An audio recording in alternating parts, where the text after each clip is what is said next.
ফিরে এলাম বিরতির পর। আপনারা দেখছেন ট্রাইব টিভি। পরবর্তী যে খবরের দিকে চোখ রাখবো, জম্মু কাশ্মীরে পুলিশের সঙ্গে গুলির লড়াইতে নিহত 2 জঙ্গি। চলতি মাসের শুরুতেই পুলওয়ামার কাজ করতে গিয়ে জঙ্গি হামলায় জখম হন উত্তর দিনাজপুরের এক শ্রমিক।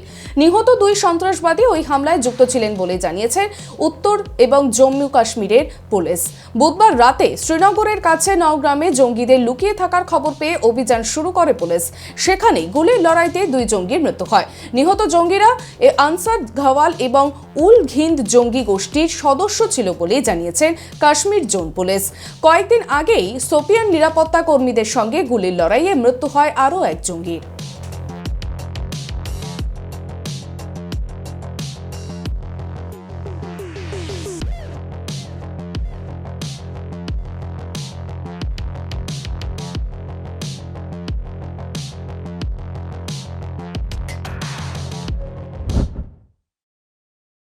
হবিপুর থানার ঐতিহাসিক জগজীবনপুর এলাকায় সৌন্দর্যায়নের উদ্যোগ নিল জেলা প্রশাসন।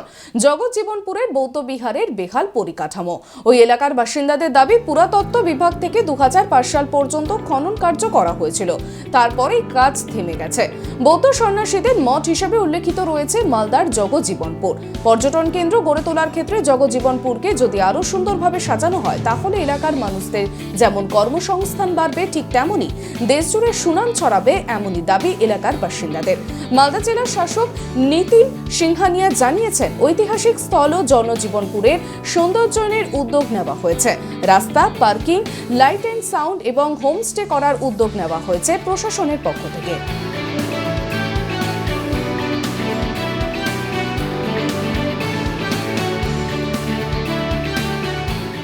জগজীবনপুর একটা বুদ্ধিস্ট আর্কিওলজিক্যাল সাইট, যেটা আমাদের স্টেট আর্কিওলজিক্যাল ডিপার্টমেন্টের আন্ডারে আছে, এবং অলরেডি ওখানে রেনোভেশনের কাজ পিডব্লিউডি টেক আপ করেছে এবং খুব শীঘ্রই সেটা শেষ হতে চলেছে। তার সঙ্গে কিছু আরও অ্যাডিশনাল ওয়ার্কস আমাদের জেলা প্রশাসনের পক্ষ থেকে আমরা নিতে চলেছি, like construction of boundary walls, আশেপাশে যে গ্রাম আছে ওখানে রাস্তার ব্যবস্থা করা, সাফিশিয়েন্ট লাইটিংয়ের ব্যবস্থা করা, ওখানে বাইরে একটা পার্কিংয়ের ব্যবস্থা করার একটা পরিকল্পনা নেওয়া হয়েছে।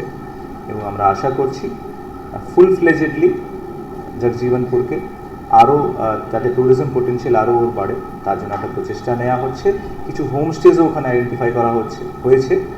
আমরা তাদেরকে মোটিভেট করছি যাতে তারা রেজিস্টার করে হোমস্টে চালু করে। এটা বেশ কিছুদিন আগে থেকে আমাদের এই কাজগুলো শুরু হয়েছে এবং আমাদের জেলা প্রশাসন এটা আরও সক্রিয়ভাবে এগুলোকে দেখা হচ্ছে।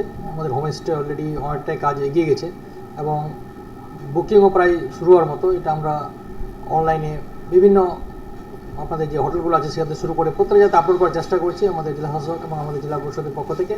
এবং জগজীবনে যেটা হয়েছে খুব সুন্দর গোটা পরিকল্পনা হয়েছে। এবং এছাড়াও আমরা ট্যুরিজম ডিপার্টমেন্ট থেকে মালদা জেলার বিভিন্ন পার্টে যেসব জায়গাতে ট্যুরিজম স্পট আছে সেগুলোতে আমরা সব কাজ করার চেষ্টা করছি। আশা রাখছি যে খুব সুন্দরভাবে সাজবে এবং ভবিষ্যতে প্রচুর টুরিস্ট এখানে আসবে। এখানে এসে আমি পর্যটক হিসেবে আজকে এবছর প্রথম আসলাম। এসেই আমি শুনলাম এখানে একটা রাজ্য সরকারের উদ্যোগে হোমস্টে হওয়ার সম্ভাবনা রয়েছে। তো সেটা আমরা চাই, আমাদের রাজ্য সরকারের কাছে আবদার থাকবে এবং আমরা চাই যেন এই হোমস্টেটা তাড়াতাড়ি হোক এবং আরও যে উন্নয়নমূলক কাজ রাজ্য সরকারের আছে এখানে আরও গতিতে এগোক, সেটাই চাই, যার ফলে আরও বেশি পর্যটক এখানে আসবে এবং এখানে এসে এই এলাকারও উন্নয়ন হবে এবং সাথে পর্যটকদেরও একটা পর্যটন কেন্দ্র হিসেবে এখানে তৈরি হবে। কিংবদন্তি ভারতীয় ফুটবলার তুলসী দাস বলরামকে নিয়ে প্রকাশিত হলো বই। Balaram the hero of Indian football নামক আত্মজীবনীমূলক বইটি লিখেছেন বর্ষিয়ান ক্রীড়া সাংবাদিক শ্যাম সুন্দর ঘোষ। 2 অলিম্পিক্স ও 2 এশিয়াডে ভারতীয় দলের হয়ে প্রতিনিধিত্ব করা বলরামের মাঠ ও মাঠের বাইরের অজানা অনেক তথ্যই ধরা পড়েছে এই বইয়ে। বুধবার কলকাতা প্রেস ক্লাবে বই প্রকাশ অনুষ্ঠানে লেখক শ্যাম সুন্দর ঘোষ ছাড়া উপস্থিত ছিলেন প্রাক্তন ফুটবলার সুকুমার সমাজপতি, বিশ্বজিৎ ভট্টাচার্য, জামশেদ নাসেরি, নীলিমেশ রায়চৌধুরী, গোপীনাথ ঘোষ সহ আরও অনেকে। অনুষ্ঠানে ভার্চুয়ালি উপস্থিত ছিলেন বলরাম। পদ্মশ্রী না পাওয়া নিয়ে যেমন মুখ খুললেন, তেমনি ইস্টবেঙ্গল নিয়ে এখনও অভিমানের সুর শোনা গেল ভারতীয় ফুটবলের অন্যতম সেরা নায়কের গলায়। প্রয়াণের পর তার মরদেহ যেন ইস্টবেঙ্গল ক্লাবে না নিয়ে যাওয়া হয়, সে কথাও জানিয়ে দিলেন অভিমানী বলরাম।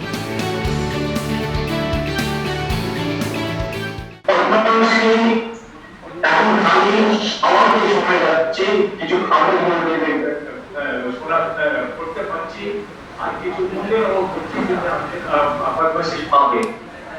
কিন্তু এটাকে আমি হাওয়াতেই শোনা যাচ্ছে যে অফিসিয়ালি আমাদের কোনো চিঠি দেয়নি, অফিসিয়ালি কোনো অ্যানাউন্স করা হয়নি, কিন্তু কালকে ওরা বলতে পারবে আমরা তো বলিনি কিছু করতে গেলে। সুতরাং আমি লেট করছি, সবাই ওরা অফিসিয়ালি আমাকে চিঠি দেবে, আমার কনসেন্টও নেবে, এটা কি বলে আজকে আপনার ওগুলো অভিযোগ করে বসে আছে। আমি এই মুহূর্তে ওই কর্মচারীদের সম্পর্কে কিছু বলতে পারবো না। দেখুন, আমি সারা জীবন ইন্সপেক্টরই প্রথম এসেছিলাম, ইন্সপেক্টরকে ভালোবেসে পেরেছি, ইন্সপেক্টর মেম্বারকে ভালোবেসে পেরেছি, ইন্সপেক্টর সাপোর্টারকে ভালোবেসে পেরেছি। আমি সবসময় ইন্সপেক্টরকে আমি প্রাণ দিয়েছি, লাইফ দিয়েছি, আমার বেস্ট দিয়েছি।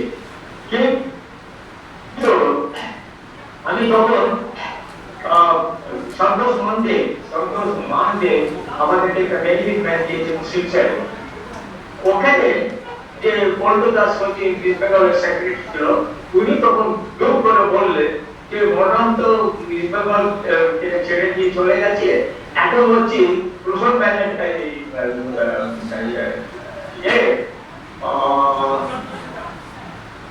ওকে বর্ণাম সঙ্গে হ্যাক করা যেহেতু আমাদের ইন্সপেক্টর আছে, ইন্সপেক্টরকে রিটায়ার করেছি, সুতরাং ওকে হ্যাক করাবো।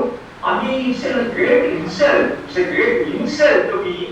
আমি যেহেতু আমি ইন্সপেক্টরকে সারি में inspector I given my best and this is the award I got from the inspector club.